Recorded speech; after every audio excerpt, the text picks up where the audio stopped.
ఖమ్మం పట్టణంలో సమీపంగా ఉన్న వెలుగుమట్ల భూబాధితులందరికీ నేను ఒక మాట అడుగుతున్నా. దయచేసి ముందు నా మాటల్ని అందరూ వినండి. ఫస్ట్ నేను మిమ్మల్ని కోరేది నా మాట వినడం అంటే ముందు వినండి, తర్వాత ఏం చేద్దాం మాట్లాడు. నాకెవరు చప్పట్లు కొట్టొద్దు, నేను నాయకుడిని కాదమ్మా.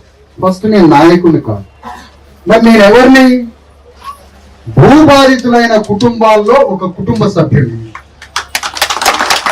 మీ కుటుంబంలో నేను ఒక సభ్యుడిని. మీ కుటుంబంలో సభ్యుడిని నేను ఎందుకు అంటే, నాది ఖమ్మం గడ్డ, ఈ ప్రాంతానికి సంబంధించిన వాణ్ణి.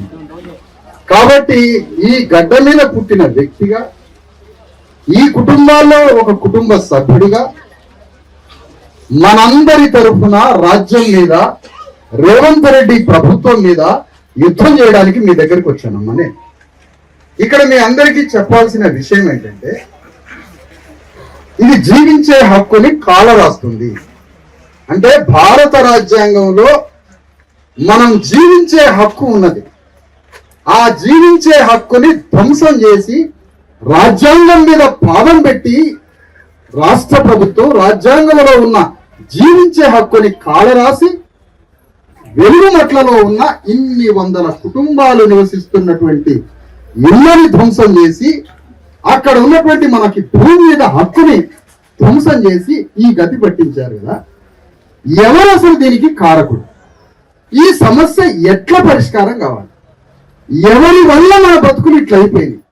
దీని నుంచి బయటపడడానికి మన ముందున్న మార్గం ఏంటి? అసలు ఆవేశపడదామా, కన్నీళ్లు పెడదామా, అరుద్దామా, రోడ్ల మీదకి పోయి వామ్మో వాయి అని మొత్తుకుందామా? మన భూమి, మన ఇల్లు తిరిగి రావడానికి కావలసిన ప్రణాళిక ఏమి చేయాలి? ఇది మనం మాట్లాడాలి. ఇది వారం రోజులు పడుతుందా, 10 రోజులు పడుతుందా, సంవత్సరం పడుతుందా, నెల రోజులు పడుతుందా? దీనికి జ్ఞానంతో, బుద్ధితో, ఆలోచనతో, ఆవేశం లేకుండా ఒక ప్రణాళిక తయారు చేయాలి. ఈ ప్రణాళిక చెప్పడానికి నేను మీ దగ్గరికి వచ్చాను.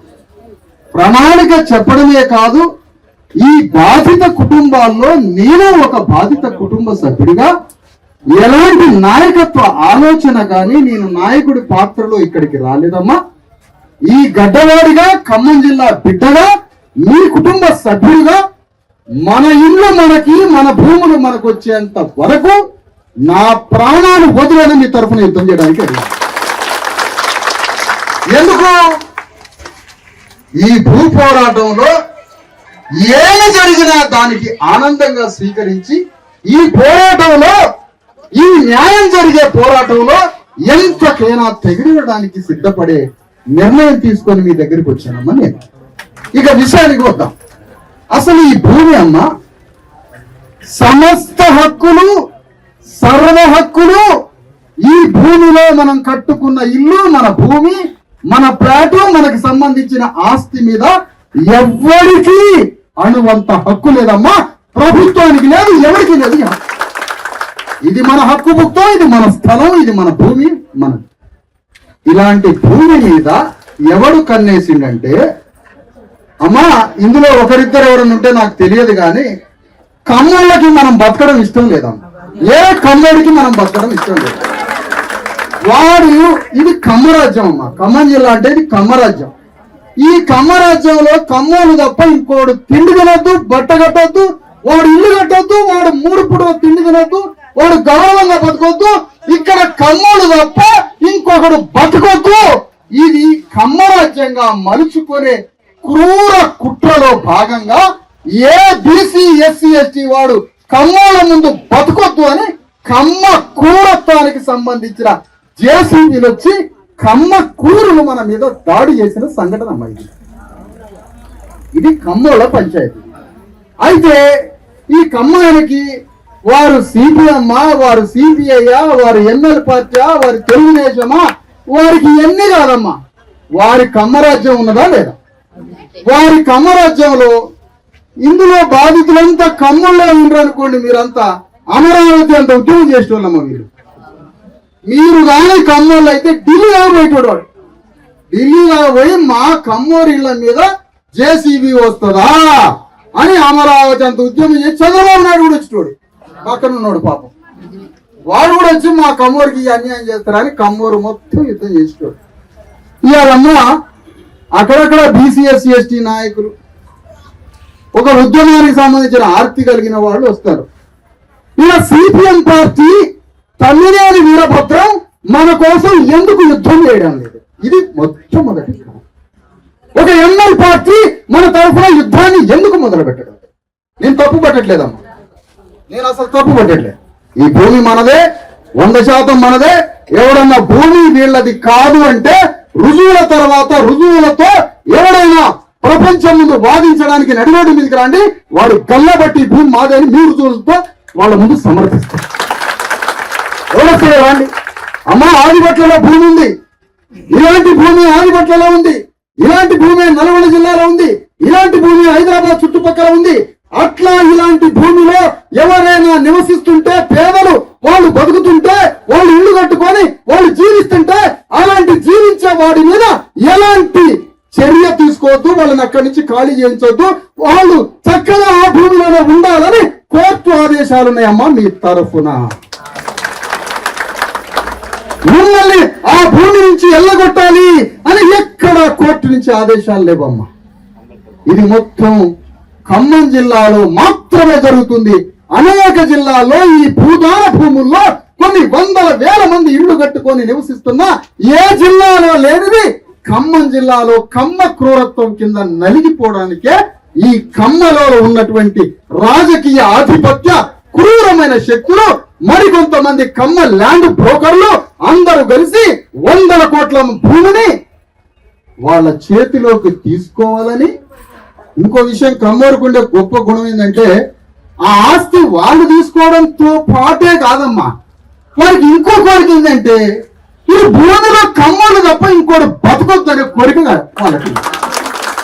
వాళ్ళ స్వభావం ఏంటంటే ఆ భూమి వాళ్ళు గుంజుకోవడం కాదు కావాల్సింది, అది ఎట్లా గుంజుకుంటారు, కానీ ఇంకోటి ఎట్లా బతుకుతారు?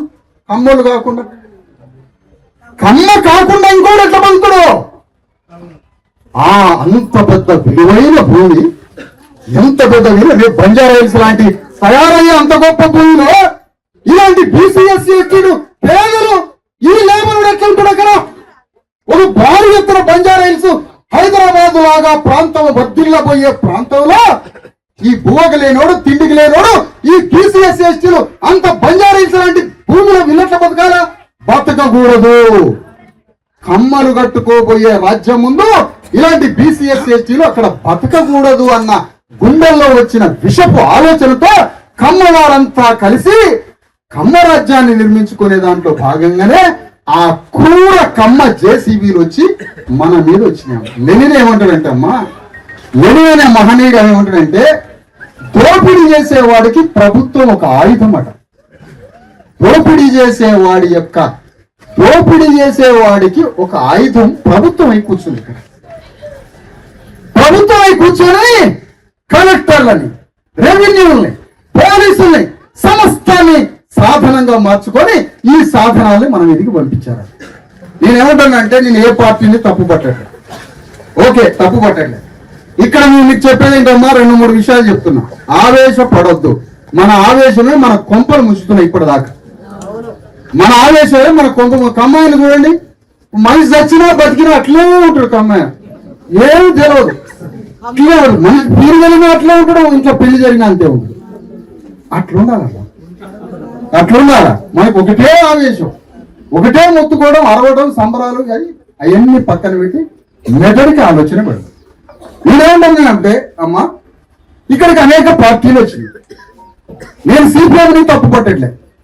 వీరభద్రం గారు కావచ్చు, ఈ జిల్లా కార్యదర్శి కావచ్చు, సిపిఎం పార్టీ రాష్ట్ర కమిటీ కావచ్చు, జిల్లా కమిటీ కావచ్చు, ఎంఎల్ పార్టీ రాష్ట్ర కమిటీ కావచ్చు, జిల్లా కమిటీ కావచ్చు, సిపిఐ పార్టీ 100 సంవత్సరాల స్వీయ సమాధి తవ్వుకున్న సిపిఐ పార్టీ అవునో కాదో తెలియదు కానీ సిపిఐ పార్టీ కావచ్చు, మొత్తం కమ్యూనిస్ట్ పార్టీలు 70 ఏళ్ల నుంచి ఉద్యమాలు ఉంటాయి. నిజంగా మీరు ఉద్యమాలు చేసి ఉన్నట్లయితే సంతోషమే.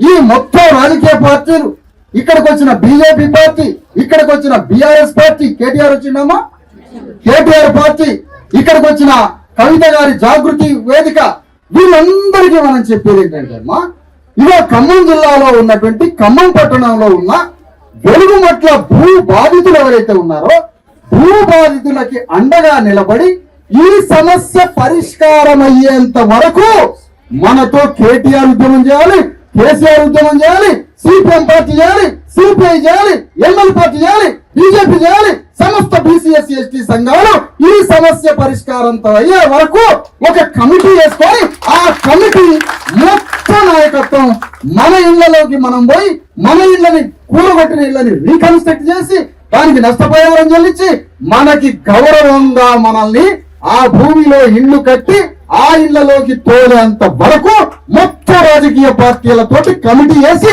ఆ కమిటీతో పోరాటం చేయాలి. నువ్వు ఇక్కడ పోయి అట్టు వచ్చిన దానికి దేనికి వచ్చినావా అని నీ పార్టీకి నీ సంఘానికి సొమ్ము చేసుకోవడానికి వచ్చినావు అని అడుగుతాం మేము. నువ్వు వచ్చినావు, నీ కొంప కూడా కొడితే నీ ఇంట్లోనే ఉంటావు పోకుండా. నీ కొంప లాంటిదే ఈ ఇల్లు కూడా. ఈ ఇళ్ళను కూడా కొడితే నువ్వు విజిటింగ్ ఎట్లా కాల్ చేస్తాడు ఏంటి? నేను టీఆర్ఎస్ పార్టీని ఒకటే అడుగుతున్నా. ఇక్కడ నమస్తే తెలంగాణ టీ న్యూస్ మిత్రులు ఉన్నారు, నేను ఎవరిని దూషించట్లేదయ్యా. నాకు నమ్మకం ఉంది కేటీఆర్ మీద, నాకు నమ్మకం ఉంది టీఆర్ఎస్ మీద. సమస్త ఇళ్లని కూల్చిన ఇళ్లని మళ్ళీ పునర్నిర్మాణం చేసి గౌరవంగా ఇళ్లలో మా వాళ్ళని తోలేంత వరకు కేటీఆర్ మాతో యుద్ధం చేస్తాడని నమ్ముతున్నాను. నేను ఈరోజు నమ్ముతున్నామా? నేను తమ్మినేని వీరభద్రం గారిని, ఇక్కడ ఖమ్మం జిల్లా సిపిఎం పార్టీని సంపూర్ణంగా నమ్ముతున్నా. మాతో కలిసి యుద్ధం చేయడానికి ఆ ఇళ్ల నిర్మాణం అయ్యేంత వరకు సిపిఎం పార్టీ మాతో ఉంటుందని నేను నమ్ముతున్నా. సిపిఐ పార్టీ ఉండదని నమ్ముతున్నా, ఎంఎల్ పార్టీ ఉంటుందని నమ్ముతున్నా. తెలుగుదేశం పార్టీ ఇక్కడ ఏమన్నా ఉంటే ఇది కమ్మరాజ్యం కాబట్టి వాళ్ళు తెలుగుదేశం పార్టీ ఖచ్చితంగా ఉంటుంది, ఇక్కడ వాళ్ళు వస్తారని నేను నమ్ముతున్నా. నేను ఖమ్మ అని ఎందుకు అంటున్నానంటే అమ్మా, ఖమ్మ రాజకీయ శక్తులు మా పోరాటంలో ఎందుకు రావడం లేదో గల్లా బట్టి అడుగుతాం, గల్లా బట్టి అడుగుతాం. ఖమ్మ రాజకీయ ఆధిపత్యంలో ఉన్న రాజకీయ వేదికలు ఈ పోరాటంలో మీరు పాల్గొనట్లేదు కాబట్టి ఇది ఖమ్మగా మీ మీద ముద్ర వేయాల్సిన పరిస్థితి వచ్చింది అని అంటున్నారు. ఇది చాలా జాగ్రత్తగా గమనించాలి. మాకెవరి మీద లేదమ్మా, మాకెవరి మీద లేదు కోపం, దేశం. ఖమ్మంలో జీవితాన్ని ధారపోసిన ఖమ్మలు ఉన్నారు, నేను కాదనట్లే. కానీ ఇప్పుడు వస్తున్నది ఏంటి? ఈ ఖమ్మాల పక్షాన శ్రీనివాసరెడ్డి చేరిందమ్మా. శ్రీనివాసరెడ్డిలో రెడ్డి పౌరుషం కనపడదు. అసలు శ్రీనివాసరెడ్డి రోజు రోజుకి శ్రీనివాసరెడ్డి చౌదరి రాగా మారుతాడు. ఆయన ఖమ్మాయి లాగా మారింది. మన ఇంట్లో గడియారం పెట్టి ఎప్పుడు కావాలో టైం పెట్టిండమ్మ. దాంట్లో మనం ఎప్పుడు చచ్చిపోవాలో గడియారం పెట్టిండు. ఇంట్లో ఆయన గడియారం పెట్టినాడో పెళ్లిలో బువ్వలు పెడతాడో ఆయన బువ్వలు పెట్టిండని తెలియదు. మరి ఆ ఇళ్ళలో ఆయన బువ్వలు పెట్టిండు, గడియారం పెట్టిండు, బువ్వల విషయం పెట్టిండు, ఎప్పుడు కావాలో గడియారం పెట్టిండు. ఇంట్లో శ్రీనివాసరెడ్డి రెడ్డి క్షత్రుడు కాదమ్మా, రెడ్డి పౌరుషం లేదు. పచ్చి కమ్మ వ్యక్తిలాగానే ప్రవర్తిస్తాడు కమ్మలతో కలిసి. సరే అమ్మా, ఇద్దరు కలిసి మాట్లాడినాం.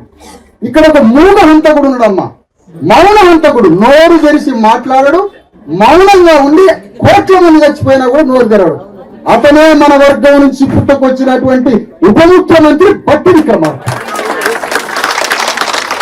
ఇతను నోరు తెరవడమ్మా. ఖమ్మం జిల్లాలో ఉన్న బీసీఎస్సీ ఎస్టీలంతా వీళ్ళ రక్తం ఏరులై పారుతున్నా, మధురలో ఉన్న బీసీఎస్సీ ఎస్టీల మాదిగల రక్తం ఏరులై పారుతున్నా బట్టి విక్రమార్క నోరు తెరవడమ్మా. మీ ఇంట్లో పెళ్లి జరుగుతుంది, మా ఇంట్లో సాగు జరుగుతుంది. ఈరోజు ఈ పెళ్లి ఒక ఉద్యమాలు తిరుగుతున్నావు నువ్వు, నీ పెళ్లి ఒక ఉద్యమాలు తిరుగుతున్నావు, చేసుకో కాదనట్లే. కానీ నీ రాజ్యం కాలిపోతుంది. ఈరోజు నీ రాజ్యంలో బీసీఎస్సీ ఎస్టీలు చచ్చిపోతారు. ఖమ్మంలో రెడ్డోళ్ళు వాళ్ళ ధర్మం వాళ్ళు చేసుకుంటారమ్మా ఖమ్మ రాజ్యం కోసం. మరి మల్లు బట్టి విక్రమార్క నీ వాళ్ళ ధర్మం కోసం నువ్వేం చేస్తావు?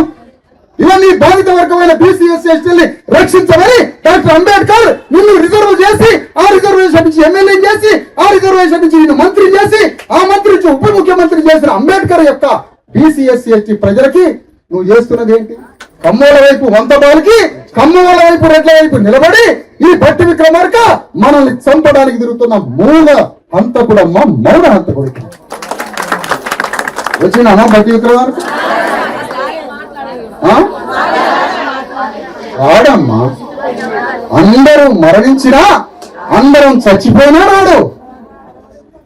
ఇందులో మాదిగలు ఉన్నారు, మాలలు ఉన్నారు, ఎస్టీ ఆదివాసులు ఉన్నారు, లంబాడీలు ఉన్నారు, బీసీలు ఉన్నారు.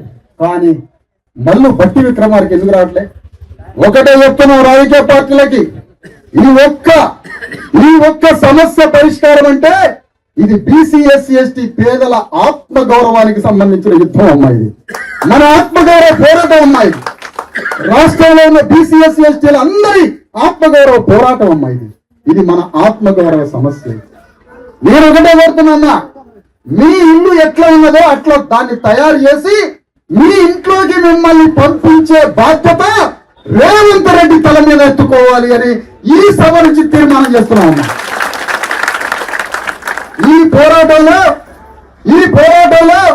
మల్లు భట్టి విక్రమార్క మనందరినీ ఇళ్లలోకి పంపించే బాధ్యతని మన వర్గానికి సంబంధించిన భట్టి విక్రమార్క మన బీసీ ఎస్సీ ఎస్టీ వర్గానికి సంబంధించిన వాడు కాబట్టి అతను మూగ హంతకుడు అనే పాత్ర నుంచి బయటపడి నేను ఆరోపిస్తున్నామ్మా, నిన్ను మూగ హంతకుడు, నేను మూగ హంతకుడు కాదు, వీళ్ళకి ప్రాణం పోసే వ్యక్తిని అని నువ్వు అనుకుంటే ఇగో రేవంత్ రెడ్డి మీద ఆ బాధ్యత పెడుతున్నావు. నువ్వు ఈ బాధ్యత తీసుకొని మమ్మల్ని ఎవరి ఇంట్లోకి వాళ్ళని పంపించి ఎవరి భూమిలోకి వాళ్ళని పంపించి గౌరవంగా మమ్మల్ని సాగనంపే బాధ్యత మా వర్గాలకు సంబంధించిన వాడిది కాబట్టి నువ్వు ఈ బాధ్యత నెత్తి మీద తీసుకో. కమ్మైనా ఆ కమ్మ బోకర్ల కోసం ఆ 500 కోట్ల భూమిని ఉపయోగిస్తున్నామ్మా ఆయన కమ్మ రాజ్యం కోసం. రెడ్డి రాజ్యం కోసం రెడ్డి బోకర్లకి శ్రీనివాసరెడ్డి కమ్మలతో కలిసిండో ఎవరితో కలిసిండో మనకు తెలియదమ్మా, అదో వాళ్ళకి భూమి ఇవ్వడానికి ఆయన పోతాడు. మరి మల్లు భట్టి విక్రమార్క నీ వర్గం వాడు కదా, నీ బీసీ మన బీసీ ఎస్సీ ఎస్టీ సంబంధించిన వాడు కదా, రేవంత్ రెడ్డి తర్వాత ఉప ముఖ్యమంత్రి కదా. రేపు అక్కడ ఉన్నటువంటి సోనియా గాంధీ రాహుల్ గాంధీ నిర్ణయం తీసుకుంటే రేపే ముఖ్యమంత్రి ఎవరు అంటే మల్లు భట్టి పేరు వినపడుతుంది కదా. మరి నువ్వు ఏం చేస్తావు? మమ్మల్ని సమాధి కడతావా, మమ్మల్ని చంపుతావా, మమ్మల్ని ఆ ఇళ్లలోకి పంపుతావా, ఏం చేస్తావు? అందుకనే మల్లు భట్టి విక్రమార్క ఇందులో ఈ నేరంలో భాగస్తుడు కాదు అని మేము నమ్ముతాం. మరి నా నేరస్తుడు నువ్వు కాదంటే మమ్మల్ని ఆ ఇళ్లలో పంపు. తుమ్మల నాగేశ్వరరావు బహిరంగంగా బీసీ ఎస్సీ ఎస్టీలందరి యొక్క జీవితాన్ని ధ్వంసం చేసినందుకు తుమ్మల నాగేశ్వరరావు శ్రీనివాసరెడ్డి బహిరంగంగా క్షమాపణ చెప్పి ఈ పేదల కాళ్ళు పట్టుకునేంత వరకు యుద్ధం కొనసాగించాలి. ఈ పోరాటంలో మంచిది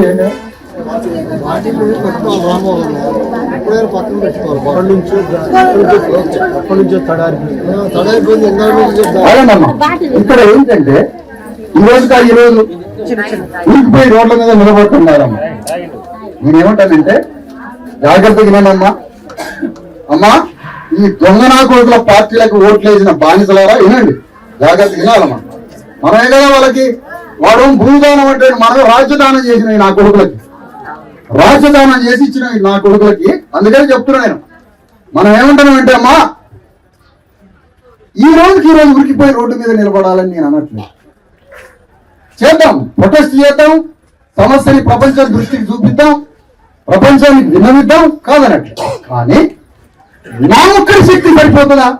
సరిపోదు. న్యాయం ఒప్పుకోవాలి. సూర్యారావు నాయర్ ఉన్నాడు, రాంబాబు ఉన్నాడు, మా నాయకత్వం కమిటీ ఇక్కడంతా ఉన్నది. మా నాయకత్వం యొక్క శక్తి సరిపోదమ్మా. నేనేమంటానంటే అన్ని పార్టీల భాగస్వామ్యం కావాలి. కమ్యూనిస్టు పార్టీలు ఎర్రజెండాతో పేదల పక్షాన ఉన్నామని 70 ఏళ్ల నుంచి పోరాడుతున్న కమ్యూనిస్టు పార్టీలు మేము అంటున్నాం. మిమ్మల్ని మేము ఆరోపిస్తున్నాం, ఏదో తెలిసోతలో ఒక జ్ఞానం లేకనో ఒక మాట అంటున్నాం. కాదయ్యా నువ్వు కమ్మోళ్ళ మీద పడి తిడుతున్నావు, ఏడుస్తున్నావు, నీదే తప్పు, ఇలా నీ న్యాయం చేస్తా, నువ్వు రుజువు చేస్తా అని ఈ కమ్యూనిస్టు పార్టీలు మొత్తం మన తరఫున యుద్ధం చేసి మన ఇళ్లని మన స్థలాన్ని మనకి ఇప్పించే పోరాటంలో కమ్యూనిస్టులు పాల్గొంటే వాళ్ళకి బహిరంగ క్షమాపణ చెప్తామని, బహిరంగంగా క్షమాపణ చెప్తాం. బహిరంగంగా ఎంఎల్ పార్టీకి, సిపిఐకి, సిపిఎం పార్టీకి, మొత్తం కమ్యూనిస్టు పార్టీలది ఇన్నాళ్ళు మిమ్మల్ని విమర్శించినందుకు ఈరోజు వీళ్ళ తరఫున మీరు యుద్ధం చేసి వీళ్ళ స్థలాలకి వీళ్ళ ఇళ్ళకి పంపిస్తే కమ్యూనిస్టు పార్టీలకి క్షమాపణ చెప్తానమ్మా నేను. లేదు కమ్మోళ్ళ రాజ్యం తుమ్మల నాగేశ్వరరావు ఎట్లా ఆదేశిస్తే ఆయన కమ్మ రాజ్యానికి అధిపతి, కమ్మ సామ్రాజ్యానికి అధిపతి. తుమ్మల నాగేశ్వరరావు చెప్పినట్టుగానే మేము కమ్యూనిస్టులో వింటాం, ఇది కమ్మ రాజ్యానికి సంబంధించినటువంటి రాజ్యం కదా అని మీరు అనుకుంటే రాబాక మీరు రావద్దు. ఎందుకంటే మీ బాధలు మాకుంటాయి, మీ బాధలు మీకుంటాయి. కానీ మల్లు భట్టి విక్రమార్క ఎందుకు ఆయన మీదకి మన దృష్టి పోవట్లేదు తెలుసా? ఎవరి దృష్టి లేస్తే రేవంత్ రెడ్డిని తిడతాం, లేస్తే ఇంకోటి తిడతాం. కానీ మల్లు భట్టి విక్రమార్క మీదకి ఎందుకు పోవట్లేదు మన దృష్టి? ఆయన ఏ వివాదంలోకి రాడు కాబట్టి ఆయన మనం మర్చిపోయాడు. ఎంత తెలివిగలడం అతను, ఏదైనా వివాదంలో ఆయన కనపడాడు అనుకో మనం ఆయన పట్టుకుంటాం. ఆయన ఏ వివాదంలోకి రాడమ్మా, మౌనంగా ఉంటాడు. కాబట్టి మన దృష్టి పోదు. లేస్తే రేవంత్ రెడ్డి అంటానమ్మా, లేస్తే రేవంత్ రెడ్డి, లేస్తే తుమ్మల నాగేశ్వరరావు, నీ వర్గానికి సంబంధించిన వాడు 50,000 మాలుగా ఓట్లు ఎంచుకున్న మౌన హంతకుడు ఏమల్ని బట్టి విక్రమార్క ఎక్కడ అతను మా తరఫున వచ్చి మాట్లాడవా? సంతి బిడ్డలు అక్కడ పడుకోబెట్టిండ్రు. ఏం చెప్పుకోవాలి చరిత్రలో? ఆ బిడ్డలకి ఏం చెప్పారు? నానా నువ్వే ఇంతంత నెల రోజులు ఉన్నప్పుడు నేను భుజం మీద ఎత్తుకొని భూమి లేక ఇల్లు లేక రోడ్ల మీద పడ్డావని ఆ బిడ్డకి చెప్పమంటారా అంటున్నా. ఏం చెప్పుకోవాలి ఈ సమస్యని? ఏ విధంగా చెప్పుకోవాలి ఈ సమస్యని? అందుకని అమ్మా, ఈ పోరాటంలో పాల్గొన్నాడే ధన్యజీవి అమ్మ. ఈ యుద్ధంలో పాల్గొన్నవాడే, ఈ పోరాటంలో పాల్గొన్నాడే నిజమైన విప్లవకారుడమ్మా. వాడికి జీవితం ధన్యమైపోతుంది, వాడి జీవితం ధన్యమైపోతుంది. అందుకని నీ శక్తిని పెంచుకోవాలి, నీ తిరుగుబాటు స్వభావాన్ని, నీ సామర్థ్యాన్ని పెంచుకోవాలి. ఎక్కడ డల్గా వద్దాం. నేను అడుగుతున్నాను, మర్రే పోతాను, హైదరాబాద్ పోతా, అనేక పార్టీలు కలుస్తామా. జిల్లాలో కూడా మన కమిటీ అన్ని పార్టీలు కలవండి. మా ఆరోపణే తప్పు అనుకుందాం. మా సంగమేశ్వరరావు, మా రాంబాబు, మా సుగుణాకరు, ఇక్కడ ఉన్న బీసీఎస్ ఎస్టీలంతా ఒక కమిటీ లాగా అందరం కలిసి భూ నిర్వాసితులు, ఎవడు మేమే నాయకత్వం కాదు, భూ నిర్వాసితులైనటువంటి వాళ్ళ తరఫున ఒక జాయింట్ యాక్షన్ కమిటీ వేసుకున్నాం. ఒక ఐక్య కార్యాచరణ సంఘం ఒకటి వేసుకొని ఒక్కొక్క పార్టీ దగ్గర పోదాం. సార్ ఇదో ఇట్లా అయిపోయింది, మనందరం కలిసి ఒక 6 నెలలో, 3 నెలలో, నెల రోజులో, వారం రోజులో ఒక పెద్ద పోరాట రూపాలను ఎంచుకుందాం. మన లక్ష్యం ఏంటి? మన ఖమ్మం జిల్లాలో మన పేదల పార్టీలు, పేదల సంఘాలు, అన్ని రాజకీయ వేదికలు కలిసి ఈ భూ నిర్వాసితులకి న్యాయం జరగడం కోసం ఒక కమిటీ వేసుకొని పోరాటాలు చేసి కలెక్టర్ మీద, రాష్ట్రం మీద, రాజ్యం మీద, అవసరమైతే వెలుగుమట్ల నుంచి రేవంత్ రెడ్డి ఇంటి దాకా పాదయాత్ర పెట్టి యుద్ధం చేద్దాం. ఎందుకు రేవంత్ రెడ్డి మాట్లాడు? అసలు నీ రాజ్యం సంగతి ఏంటి? ఈ రాజ్యం ఎవరి వైపు? నువ్వు 10% ఉన్న కమ్మారెడ్డి వెలమూల వైపా, 90% ఉన్న బీసీఎస్ ఎస్టీల వైపా? రేవంత్ రెడ్డి తెలుసుకోవాలి. ఈ యుద్ధం ఎక్కడ దాకా పోవాలంటే అమ్మా, వీళ్ళు మళ్ళా గెలవద్దమ్మా, వీళ్ళకి రాజకీయ గోడి కట్టేంత వరకు యుద్ధం చేయాలి. ఇక మళ్ళా కూడా అప్పుడు కూడా మీరు 500కి 1000 రూపాయలకి మన జనం ఓటుకు అమ్ముడిపోయారు అనుకోమ్మా, మన ఇంత ఏదో భూమి మీద ఎవడు లేడన్నట్టు, మనంత ఏదో జాతిగా భూమి మీద ఎవడు లేనట్టమ్మా. వాళ్ళు మాత్రం అని 500 ఇచ్చిందంటే నీ ఇల్లు కూరగొట్టింది నిజమే అని సర్టిఫికేట్ ఇచ్చినట్టు. మా ఇల్లు కూరగొట్టింది నిజమే, నాకు 500 కాదు సిటీకి కోటర్ దాకా జిమలు ఆడేట్టు పండుకుంటున్నా, నీళ్లు జరపకుండా, ఎందుకంటే మొత్తం. అందుకని అమ్మా, ఈ పోరాటం మన బీసీఎస్ ఎస్టీల ఆత్మగౌరవ యుద్ధం, మన బిడ్డలకిచ్చే బంగారు భవిష్యత్తు కోసం చేసే యుద్ధం అమ్మా ఇది. అందుకని నేను ఇవాళ చెప్తున్నా మీ అందరికీ, ఈ పోరాటంలో అందరం భాగస్వాములు కావాలి. ఎందుకంటే అమ్మా, హైదరాబాద్ లో 4th సిటీ అని ఒకటి వచ్చిందమ్మా. ఆ 4th సిటీ లేదు, మాయా ప్రపంచం అమ్మ. 360 ఆదిత్య 369 ఒక సినిమా వచ్చింది, అందులో తీసుకుపోతాడు రేవంత్ రెడ్డి. ఆడ అన్ని ఉన్నాయంటాడు, ఏం లేదా? తెలంగాణ రాజ్యం వస్తే అన్ని ఉన్నాయన్నారు, ఏం లేదా? అట్లనే 4th సిటీ ఎట్లయితే భూమిని లాక్కున్నారో అట్లాంటి 4th సిటీలు హోల్ తెలంగాణ మొత్తం రాబోతున్నాయి. మనకి భూములు ఉండవు, జాగలు ఉండవు, ఇండ్లు ఉండవు, ఏముండవు. ఇక మనకి ఇలాంటి పోరాటం ఈ రోజు వెలుగుమట్లలో వచ్చింది యుద్ధం, మనల్ని ఆక్రమించే యుద్ధం. రేపు అన్ని మండలాలకి, అన్ని ప్రాంతాలకు కూడా పాకి ఎవడు బతకని ఒక మోసం రాబోతుంది. అందుకని ఈ రోజు అన్ని పార్టీలకి హైదరాబాద్ పోయి అన్ని పార్టీలకి విన్నవిస్తాం, అన్ని పార్టీలనే అడుగుతాం, అయ్యా ఇది పెద్ద ఘోరం అయ్యా, రాజ్యానికి సానుభూతి ఉండాలి, రాజ్యానికి పేదల పక్షాన ఒక హ్యూమన్ కైండ్ ఉండాలి. ఇంత ఘోరంగా వాళ్ళ మీదకి వచ్చి ఇళ్ళని గురించి వితౌట్ నోటీస్ ఇచ్చిందంటే ఎంత టెర్రరైజ్ చేసిందమ్మా. అంటే భయభ్రాంతులకు గురి చేయాలి, ఒక్కొక్కరు భయపడాలి, కమ్మరాజ్యంలో బతకడానికి భయపడాలా అంటే మన తిండి మనం తిని, మన రెక్కల కష్టం మనం తిని, మనం బతకడానికి మనం ఒక్కొక్క రక్త మాంసాలతో రోజు ఒక ఇటుక తిండి తినకుండా కట్టుకున్నారు కదమ్మా ఇల్లు. తిండి తినకుండా కిలో మటన్ తినాలి యాక్చువల్ గా, కొంపల కిలో మటన్, అర్ధ పావు తీసుకొచ్చి 6 గడలు దోసకాయలు వేసుకుంటే తిని బతికి ఇల్లు కట్టుకుంటూ పోయారు. అట్లా ఇల్లు కట్టుకున్న ఇళ్ళనే ఒక ప్రొక్లైన్ బుల్డోజర్లు జేసీబీలు వచ్చి ధ్వంసం చేసి పారేస్తారు. ఎంత భయం ఉండాలమ్మా గుండెల మీద. అక్కడేమో పసిబిడ్డని చంపిరమ్మా నాగర్ కర్నూల, కోలాలేమో కర్రవాయిసింది చంపిరమ్మా, ఇంకొకడేమో బీసీల మీద దాడి చేసిరమ్మా, ఇక్కడ మొత్తం బీసీ ఎస్సీల మీద దాడి చేసి చంపిరమ్మయ్యా. ఇది మన మరణంతో సమానం. అందుకే నేను మిమ్మల్ని ఏమంటున్నానంటే అమ్మా, ఈ పోరాటంలో ఒక సమ్మక్క సారలక్కలాగా చాకలి ఐలమ్మలాగా యుద్ధం చేసే మహిళ కావాలి నాకు. రాజీ పడ్డారంటే వాళ్ళు దెయ్యాలతో సమానం. వాళ్ళని సంఘం నుంచి బహిష్కరించాలా? రాజీ పడ్డ వాళ్ళని సంఘం నుంచి బహిష్కరించాలా? ఓటు అమ్ముకున్న వాడిని సంఘం నుంచి బహిష్కరించాలా? సంఘం నుంచి. అట్లా రాజీ పడకుండా ఈ యుద్ధంలో కొనసాగేవారు ఎవరైనా ఉంటే మేము అందరం ఉంటామంటే మీరు చరిత్రలో చరితార్థులు అవుతారు. మీ బిడ్డలకి బంగారు జీవితాలు ఇచ్చిన వాళ్ళు అవుతారు. రేపు 20 ఏళ్ల తర్వాత ఆ పిల్లగాడు మంచంలో పడబెట్టి రాగానే చూపించాము. ఆ బాబు ఏమనాలంటే, ఇంత మంచి ఇల్లు ఎక్కడదయా నీకంటే, నా తల్లిదండ్రులు యుద్ధం చేసి ఇల్లు నిలబెట్టారు సార్ నా పొరగాడు చెప్పాలి. మరి చెబితే వస్తుంది? పిల్లగాడికి ఇల్లే ఒక్కటే కాదమ్మా రాసేది. ఆ పిల్లగాడు కూడా మళ్ళీ వాడికి పుట్టే బిడ్డల కోసం వాడు యుద్ధం చేస్తాడమ్మా రాజ్యం మీద. పోరాటానికి వారసుడు, పోరాటానికి వారసత్వం, వీరత్వానికి వారసత్వం కావాలమ్మా.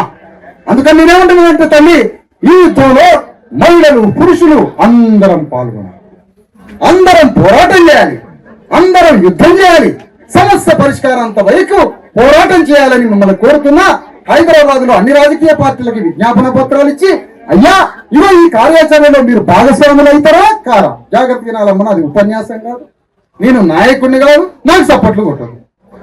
ఏమైనా కొడితే వాడిని కొట్టండి, నాకు మాత్రం సపోర్ట్లు కొట్టదు దయచేసి.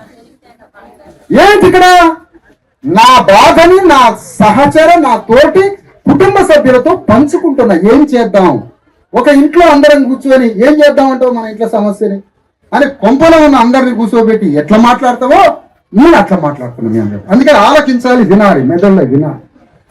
అందుకని ఈ మొత్తం సమస్య ఏదైతే ఉందో ఇది మొత్తాన్ని పరిష్కరించడానికి హైదరాబాద్ లో ఉన్న రాష్ట్ర స్థాయి 5 పార్టీల దగ్గరికి పోయి ఆ 5 పార్టీల రాజకీయ ఆగాలి తల్లి ఆగండి, 5 రాజకీయ పార్టీల అధ్యక్షుల దగ్గరికి పోయి కలుద్దాం. 5 రాజకీయ పార్టీల దగ్గర పోయి కలిసి, అయ్యా మీరు వస్తారా ఈ పోరాటంలో? వచ్చేవాడు జిల్లాలో ఉన్న పార్టీ నాయకులకు చెప్తారా? ఎవరు చెప్తారు మీరు? కానీ ఈ పోరాటాలు అందరూ భాగస్వాములై పోరాటంలో పాల్గొనాలి. ఒక పెద్ద మనిషి అంటాడు, ఈ ఖమ్మం జిల్లా సమస్య కోసం మేము అందరం రావాలా సార్ 8 రోజులంటే, ఈ సమస్య పరిష్కారం ఇస్తే రాష్ట్రంలో ఉన్న 3.5 కోట్ల మంది బీసీ ఎస్సీ ఎస్టీల మీదకి ఏ ఒక్కడు చెయ్యడు. రాష్ట్రంలో వీళ్ళొక్క సమస్య పరిష్కరిస్తే ఏ జిల్లాలోనైనా ఏ బీసీ ఎస్సీ ఎస్టీల మీద 3.5 కోట్ల మంది ప్రజల మీదకి ఎవడు రాడు. ఇది ఒక్కడి విజయం సాధిస్తే అర్థమైందా? ఇది ఆదర్శం కావాలి. ఈ పోరాటం రాష్ట్రం మొత్తానికి ఆదర్శం కావాలి. వచ్చినోడి కాళ్ళ మీద అమ్మో అని పడటం, దండం పెట్టడం, అయ్యా అని వానికి ఎవ్వని కాళ్ళ మీద పడతాం, వానికి ఓట్లేసి వాడిని సింహాసనం మీద కూర్చోబెట్టి వాడు పెట్టిన గడియారాన్ని ఇంట్లో పెట్టుకొని వాని పెళ్లిలో పోయి పువ్వులు తిని మళ్ళీ వాని కాళ్ళ మీద వాయో అని పడతామ్మా. నువ్వు విప్లవకారురాలివి. సమ్మక్క సారలక్కలు ఎవరి కాళ్ళ మీద పడలేదమ్మా, కత్తులు తీసి యుద్ధం చేసింది. సాగలేనమ్మా ఎవరి కాళ్ళ మీద పడలేదమ్మా. మీరెందుకు పడతారమ్మా? దండాలు పెట్టి నాకు వాళ్ళు ఎవరికి దండం పెట్టదు. ఎవడో రాజకీయ నాయకుడు వస్తే అలో అనండి అంతే. ఎవరికి దండం కూడా 2 చేతులతో పెట్టదా. రాజకీయ నాయకుడు, ఉద్యమ సంఘ నాయకుడు యొక్క ధర్మం ఏంటంటే వాడు పోరాడడానికి సంఘం పెట్టుకుని పార్టీ పెట్టి. అందుకని నేను మిమ్మల్ని అందరినీ కోరేది ఏంటంటే, హైదరాబాద్ లో ఉన్న 5 పార్టీలని అక్కడ కలవడం, ఇక్కడ ఉన్నటువంటి బీసీ ఎస్సీ ఎస్టీలకు సంబంధించిన జేఏసీ, ఇక్కడ ఉన్నటువంటి ఆలోచన ఇక వీళ్ళకి సానుభూతి పనులుగా రేపు ఖమ్మం జిల్లాలో ఉన్న అంబేద్కర్ సంఘాలు, ఎస్సీ సంఘాలు, బీసీ సంఘాలు, మాలమాదిగ సంఘాలు, మొత్తం సంఘాలు, రాజకీయ వేదికలు అందరం కలిసి వీళ్ళ తరఫున న్యాయం జరిగేంత వరకు యుద్ధం చేస్తామనేటువంటి వేదికలో ఖమ్మం జిల్లాలో ఉన్న సమస్త సంఘాలు భాగస్వాములు కావడానికి ఇక్కడ కమిటీ తిరగండి. హైదరాబాద్ లో కొంతమందిని కలిసి నేను 5 పార్టీల దగ్గర పోయి వాళ్ళని ఈ కమిటీలో ఉన్నామని అడుగుతా. మొత్తం కలిసి ఒక కమిటీ వేసుకొని పోరాటాన్ని మొదలు పెడదాం ఒక 2 రోజుల్లో. అంతేగాని ఆవేశం రావటం, ఆవేశాన్ని చంపుకోవడం, మళ్ళీ అయ్యాలని ఆవేశపడటం, ఏ నా కొడుకు చేయలేదు అనటం అట్లగా మనందరి యొక్క శక్తి పెరిగితే పార్టీలు వాడంతట వాడే పేక్కుంటా ఈడ్చుకుంటూ వచ్చి మన పోరాటంలో పాల్గొంటాం. అందుకనే ప్రజా చైతన్యమే ప్రధానం. ఇక్కడ మా బాధతో అంటాం సరియారా, ఒకరిద్దరు కమ్మోళ్ళు ఉంటే ఉండొచ్చు, కానీ మా బాధతో అంటాం ఈ కమరాజ్యాన్ని 70 ఏళ్ళ నుంచి అనుభవిస్తున్నాం కాబట్టి మాకు తెలుసు కాబట్టి ఆ బాధ గోస ఏంటో తెలుసు కాబట్టి ఊళ్ళో అదే బాధలు పడ్డాం, ఈడ ఖమ్మంలో అదే బాధలు పడ్డాం, హైదరాబాద్ లో అదే పడ్డాం, విజయవాడలో అదే పడతారు, మా వాళ్ళు రాష్ట్రం అంతా పడతారు. కాబట్టి దీని పట్ల అప్రమత్తంగా జాగ్రత్తగా ఉండి తప్పులు చేసేవారు పరివర్తన చెంది ఇది ఘోరమైన పరిస్థితి, రేపు రాజ్యం మీకు రాదు, ఈ రాజ్యం మీది కూలిపోతుంది, ఇలాంటి తప్పుడు పనులు చేస్తే మీరు ట్రాన్స్ఫార్మ్ అయి పరివర్తన చెంది పేదల పక్షాన అన్ని పార్టీలు రావాలని మీరందరూ పాల్గొనాలని పార్టీలని నేను విన్నవిస్తున్నా, విజ్ఞప్తి చేస్తున్నా. టిఆర్ఎస్ పార్టీ రేవంత్ రెడ్డి మీద యుద్ధం చేస్తానంటాను, చాలా సంతోషం అమ్మా, అది చాలా గొప్ప మాట మాట్లాడారు. బీజేపీ పార్టీ రేవంత్ రెడ్డిని వేర్లతో సహా పీకుతానంటుందమ్మా, చాలా సంతోషం. బీజేపీ పార్టీ కరెక్టే. మీరిద్దరు వాళ్ళ రాజ్యాన్ని పీకాలంటే మొట్టమొదటి పోరాటం ఖమ్మం జిల్లా వెలుగుమట్ల పోరాటంతో మొదలుపెట్టారు. సిపిఐ పార్టీలు, ఎమ్మెల్యే పార్టీలు పాపం మరి వాళ్ళు రేవంత్ రెడ్డి వైపా, కేసీఆర్ వైపా, ఆ భగవంతుడికే తెలవాలి, మాకైతే తెలవాలి మా పాపం ఏంటో. వాళ్ళు కూడా భూ నిర్వాసితులైనటువంటి వెలుగుమట్ల బాధితుల వైపువా, లేకపోతే రేవంత్ రెడ్డి వైపా, లేకపోతే టిఆర్ఎస్ వైపా, ఎవరి వైపు? అందుకని ఈ రోజు అన్ని పార్టీలు ఆత్మశుద్ధితో ఈ జరిగిన ఘోరకై ఈ రోజులో ఎక్కడ ఇరాన్ ఇరాక్ యుద్ధాలు చూస్తున్నాం మా పేపర్లో, ఇక దానికి దీనికి తేడా ఏమన్నా ఉందా అమ్మ? అలా పాకిస్తాన్, ఆఫ్ఘనిస్తాన్, ఇరాన్ ఇరాక్ లో బాంబులు వేరు పోరాటాలు తెచ్చి ఇల్లు వీడి దానికి వెలుగుమట్లకి ఏం తేడా ఉందో చెప్పండి. మరి ఇప్పుడు టెర్రరిస్ట్ ఎవరు టెర్రరిస్టు? మన కొంపను కూల్చేటువంటి అగ్ర కులాలే అగ్రవర్ణ ఉగ్రవాదులాగా మన ఇళ్ల మీద పడ్డారు, టెర్రరిస్ట్ లాగా పడ్డారు. అందుకని ఈ పోరాటంలో మీరంతా భాగస్వాములై ఇది పరిష్కారం అయ్యేంత వరకు పోరాట రూపం మళ్ళా కమిటీ వచ్చి మీకు చెప్తుంది, మళ్ళా పక్కకు పోయి కొంత కమిటీ అంతా మాట్లాడుకొని మళ్ళా మీ ముందుకు వచ్చి మాట్లాడతామని తెలియజేస్తున్నా. ఒక అర్ధ గంట టైం అండి, ఒక గంట.